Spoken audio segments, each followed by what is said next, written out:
Colegas, a nombre de la doctora Laura Peñalba y del mío propio, René Rivera, les enviamos un cordial saludo.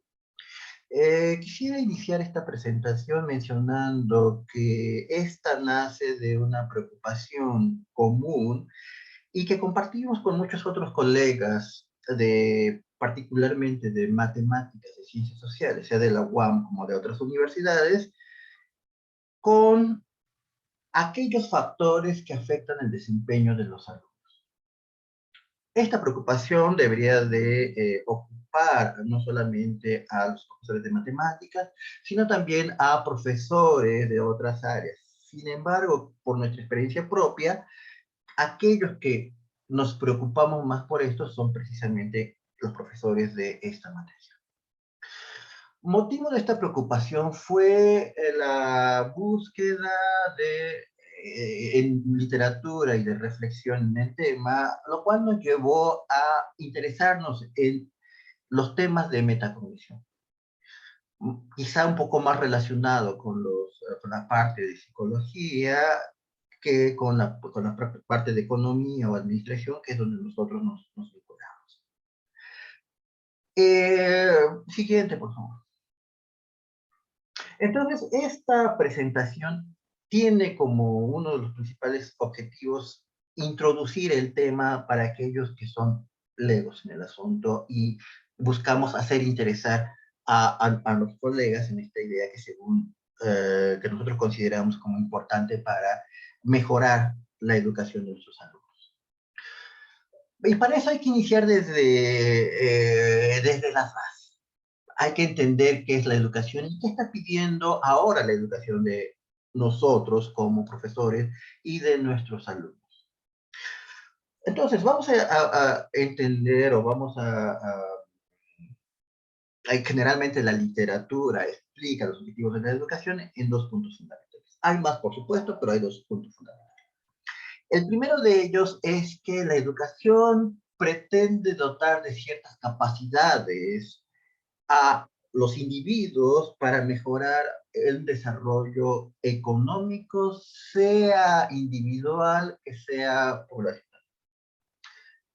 Y como una cuestión vinculada a este primer objetivo, busca también reducir unas diferencias en la parte social, es decir, lograr un mayor equilibrio a través de una movilidad social integradora. Esto en general es lo que se ha perseguido, al menos durante los últimos 100 años. Ok.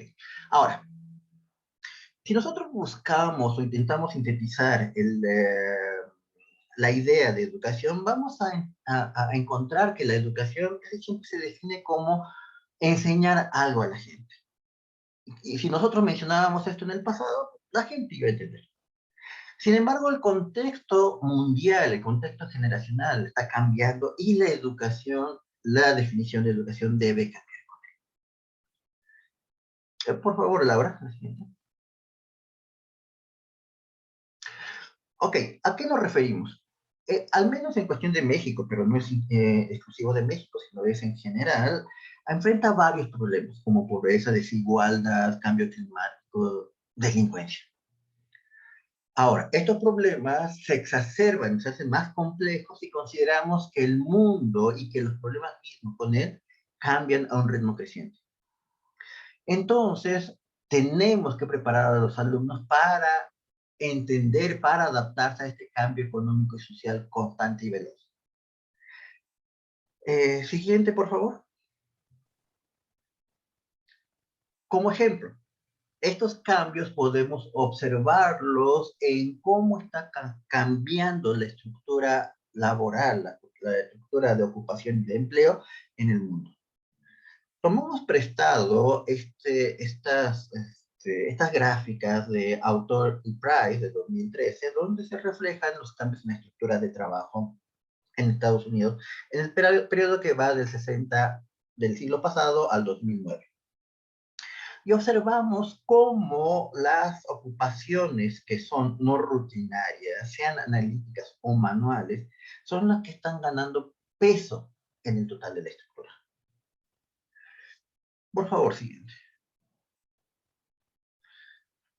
Entonces, teniendo en cuenta estas circunstancias, esta descripción apenas expuesto, la pregunta es, ¿la educación ahora dónde debe incidir?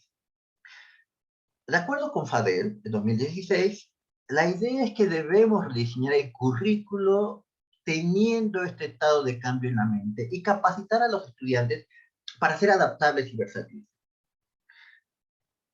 Y en este caso debemos, como siempre, crear estas habilidades para una exigencia alta y realizar actividades o tareas complejas de manera exitosa. Esta es la idea. Pero esto debe ser en determinados contextos, porque los enfoques, las habilidades van a requerir ser distintas dependiendo del país, de la organización y de la persona. Siguiente, por favor. Ahora, entonces, es en base a esto que se debe modificar lo que consiste en la educación. Habíamos dicho, la educación consiste en enseñar algo a la gente. Ahora cambia. Ahora, en sentido de que está bien, pero se trata de asegurar que los individuos desarrollen una brújula confiable y destrezas de navegación adecuadas para encontrar su propio camino. Y esto es lo importante, que sea su propio camino. De acuerdo a la OCDE, entonces, se resume muy bien esta idea en lo siguiente. Nosotros no debemos enseñar a los alumnos qué pensar, sino cómo pensar. Esa es la idea fundamental. Siguiente, por favor. Y esta idea que acabo de resumir se relaciona mucho con la idea de metacognición. La idea de metacognición sale o surge en los 70s, acuñada por Flavel para hablar de la cognición, es decir, el conocimiento sobre los fenómenos cognitivos. O más simplemente pensar acerca del mismo pensamiento. Ahora, la definición se ha amplificado no solamente para hablar del pensamiento, acerca del pensamiento, de la reflexión, sino tiene que abarcar la conciencia acerca del conocimiento, lo cual lleva a un punto importante. Esta reflexión tiene que ser consciente y además el monitoreo debe estar presente y también debe ser consciente, para regular de esta manera los procesos cognitivos y los estados emocionales. Entonces, implica conocimiento y habilidad, pensamiento crítico, motivación y autorregulación. Por favor, el siguiente.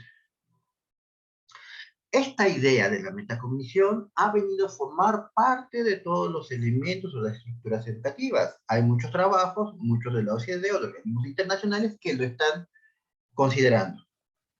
Metacognición o también llamado metaaprendizaje. Y lo vemos aquí en el punto donde en este diagrama observamos lo que más o menos recientemente se está considerando que debe ser la educación y los elementos que debe integrar. Entonces, algunos de ellos ya los conocemos bien. Uno es conocimiento, que es lo que generalmente la educación tradicional considera, pero también está la parte de habilidades cognitivas, es decir, cómo manejamos el conocimiento. Y están lo que por otro lado se ha conocido como habilidades no cognitivas o lo que algunos llaman actitudes. Y finalmente, y rodeando toda esa parte, está el metaaprendizaje o metacognición. Podemos discutir la dinámica entre ellas, por supuesto, pero lo que debemos decir es, ahora, básicamente, la metacognición forma parte presente de todos los mecanismos de educación. Siguiente, por favor, Laura. Ok. Ahora, a todo este punto, volvamos a la parte de las matemáticas. Resulta que habíamos comentado, los resultados en matemáticas han sido tradicionalmente un problema para los alumnos de todas las áreas, pero particularmente las ciencias sociales.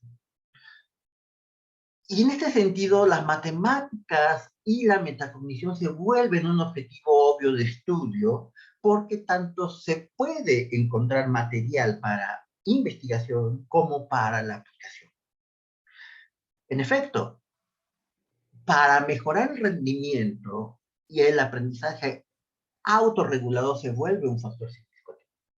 Es decir, mayor metacognición, mejor desempeño en las matemáticas. Sin embargo, el efecto también puede ser contrario. En otras palabras, las matemáticas o el estudio de las matemáticas pueden fomentar o promover el desarrollo de la metacognición, mismo elemento que lo sirve tanto para las matemáticas matemáticas, para un desarrollo posterior mejor en las matemáticas, como para la aplicación en otras materias, incluyendo materias futuras que le pueden servir para el desarrollo y aplicación en sus futuras ocupaciones laborales. Por mi parte es todo, les agradezco. Sigue la doctora Laura Peña. Buenos días, buenas tardes.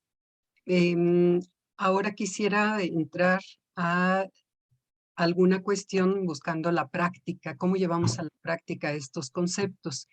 Y entonces nos tenemos que remitir a el modelo que da Flower sobre el monitoreo cognitivo. Él habla de que la metacognición es una suerte de monitoreo, pero vamos a hablar respecto a qué monitoreo habla. Cuando nosotros estamos en un proceso cognitivo, tenemos tanto objetivos como acciones cognitivas, pero él dice también tenemos durante ese proceso experiencias cognitivas y conocimiento metacognitivo. La primera distinción que debemos hacer es cuál es la diferencia en las estrategias. Y entonces nosotros reconocemos que las estrategias cognitivas tienen que ver con los procedimientos y planes que el sujeto traza con el fin de conseguir sus metas de aprendizaje. Pero las estrategias metacognitivas, a cambio, se definen como las acciones dirigidas, a conocer las operaciones y procesos mentales propios, los del propio individuo, para poder utilizarlos y readaptarlos y cambiarlos de función en función del contexto y de los objetivos que se propone. En este caso, la aplicación de estrategias cognitivas y metacognitivas va a depender de qué tanto el individuo tenga el conocimiento para desarrollarlas y cuál es su nivel de motivación por el aprendizaje. Sin embargo, en la práctica, concretar un modelo metapedagógico fundamentado para el desarrollo de estas capacidades metacognitivas se enfrenta con el hecho de que en realidad no existen suficientes, o al menos no las hemos encontrado, suficientes propuestas metodológicas explícitas. Entonces, lo que se ha propuesto es, bueno, instrumentar estrategias didácticas con un enfoque práctico, es decir, ir probando lo que ha funcionado para ver este desarrollo metacognitivo en el individuo. Una de las observaciones que hacen los autores es que el estudiante debe desarrollar conciencia de los beneficios que obtendrá al realizar las acciones de aprendizaje. Muchas veces proponemos estas acciones, pero sin dar cuenta al individuo o referirle qué es lo que se pretende con esas acciones de aprendizaje.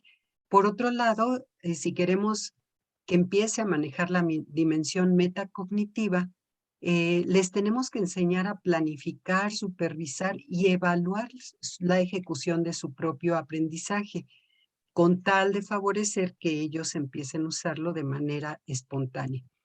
¿Qué influye en el desarrollo de la metacognición? Bueno, la interacción social es algo importante. Para desarrollar funciones mentales superiores como es la metacognición. Las interacciones sociales lo que enfatizan es sobre qué base cultural nos podemos mover para fomentar esta metacognición. Otro aspecto importante es el lenguaje. Cuando el individuo logra manejar el lenguaje, está manejando al mismo tiempo su pensamiento, la mediación y la dirección de los esfuerzos cognitivos de manera individual. Entonces, independientemente de que estemos trabajando matemáticas, el lenguaje se refiere es una referencia que no debemos olvidar. Debemos hacer que el individuo utilice su propio lenguaje para que él pueda dirigir y evaluar y ser consciente de su propio pensamiento, de hacia dónde dirige sus esfuerzos cognitivos y de qué manera se dan estos procesos de mediación. Muchos actos cognitivos como interrogarse o regular los materiales a los cuales se tiene acceso, inicialmente pues los podemos dar en el aula o se dan desde la casa, pero si nosotros insistimos en que el individuo en cada momento se interrogue respecto a lo que está tratando de conocer y además regule su proceso cognitivo, es decir, no trate de correr, sino se detenga los momentos que sean necesarios y realice las acciones que sean necesarias para poder conocer, esto que nosotros le estamos enseñando se internaliza y entonces los individuos en algún momento se trata de que se vuelven independientes para hacer estas acciones.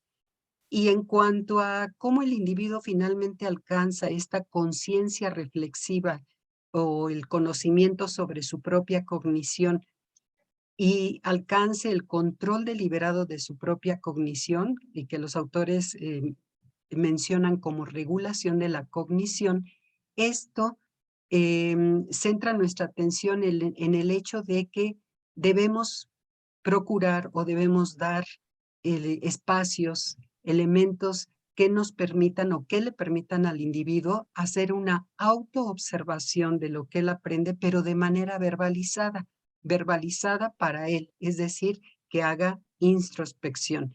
En el momento en que logramos que el individuo reflexione sobre esto que está aprendiendo, es que los procesos cognitivos se pueden volver significativos.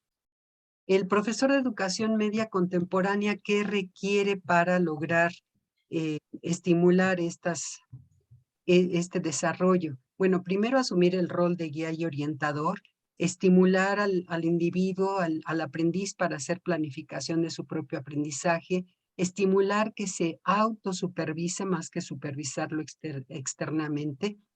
Los profesores también debemos contar con una sólida preparación pedagógica, didáctica y metodológica, acompañada con una poca de creatividad.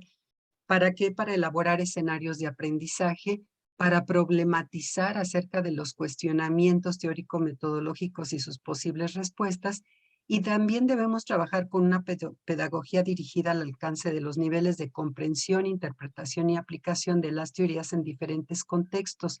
Esto implica estimular la autoevaluación de los resultados alcanzados en base a los objetivos que se plantean y elaborar actividades de enseñanza-aprendizaje significativas. Las más significativas, como sabemos, son las que están cercanas al contexto real del individuo. Hay algunas, si bien no hay metodologías, sí encontramos muchas referencias o muchos consejos respecto a cómo se puede promover el desarrollo de la metacognición. Y en este caso, estas son algunas de las que nos parecieron muy completas y acertadas. Primero, animar al alumno a pensar en voz alta. Referida a la materia específica de matemáticas, nosotros debemos dejar que el individuo exprese la forma en que piensa y los problemas que tiene que resolver para avanzar en la solución de los problemas que se plantean, porque solo el pensar en voz alta le está dando el lenguaje necesario para que él lo pueda introyectar ese conocimiento. Debemos preguntar no solo por los resultados, sino también por el procedimiento de pensamiento y la estrategia seguida. Una lógica no se parece a la otra, entonces no tenemos por qué forzar a que sigan la lógica de resolución que aplicó el maestro, sino debemos dar, sobre todo yo diría en los cursos básicos, oportunidad de que él nos diga cómo razona el problema, cuál es la lógica de solución que está aplicando. Él mismo, al verbalizar esto, se puede dar cuenta de los huecos, de los saltos lógicos que está dando y de lo que pudo haber faltado. O también se da cuenta de que hay otro camino de solución correcto. Siempre debemos estar enseñando estrategias para superar dificultades tanto de aprendizaje como de ver el aprendizaje. O sea, debemos dar estos tips continuos para que él supere las dificultades. No solo debemos exigir que las supere, sino enseñarle cómo las puede superar.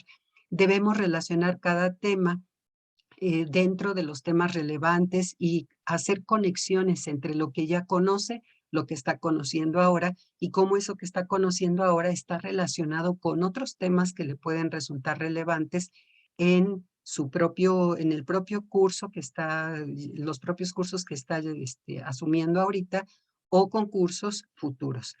Debemos animarlo a que genere preguntas. En matemáticas a veces, al menos yo me descubrí que cuando digo, ¿hay alguna duda? Casi inmediatamente, si no hay respuesta inmediata, continúo con el material y no. Ahora me he dado cuenta que si me detengo un poco y les doy no un minuto, sino les doy hasta 5 minutos, siempre surgen preguntas porque les estamos dando tiempo al alumno que asuma, que entienda lo que se dijo y que elabore entonces su propia explicación, su propia pregunta, y entonces esto le permite de nuevo tener un conocimiento más sólido, conocer cómo está pensando las cosas y asumir su propio lenguaje. Claro que hay que ayudar al alumno a percibir cuáles son las entidades, cuáles las conexiones, cuáles las relaciones, similitudes y diferencias de aquellos contenidos que estamos dando para que tenga muy claro cuál es la diferencia entre estas entidades y con una conexión y con una relación y qué es lo que le está diciendo todas estas entidades y relaciones. Y debemos también permitir que los estudiantes tomen conciencia de los criterios de su evaluación. Nosotros proponemos cómo los vamos a evaluar y a lo mejor les decimos, te voy a tomar en cuenta tareas y participación en clase y exámenes, pero ellos no saben por qué es importante participar, no saben por qué es importante a veces entregar tareas, nada más lo toman como un requisito a cumplir, pero no saben cuál efecto estamos esperando con estas actividades y es importante que lo sepan. Bueno, como finalmente decimos, hay potenciales líneas de investigación para este tema, podemos seguir abundando sobre la relación entre metacognición y el aprendizaje de las matemáticas. Podemos buscar validar algunas actividades y estrategias que se proponen para el desarrollo de la metacognición y que nosotros hemos encontrado que abundan sobre todo para niños pequeños, no tanto para educación superior. Entonces debemos poner en práctica algunas actividades y estrategias para evaluarlas. Y por otro lado, pues debemos ver y cómo medimos o cómo evaluamos que efectivamente la metacognición se está desarrollando. Pues por nuestra parte es todo. Agradecemos mucho su atención, sus comentarios y pues aquí termina nuestra ponencia.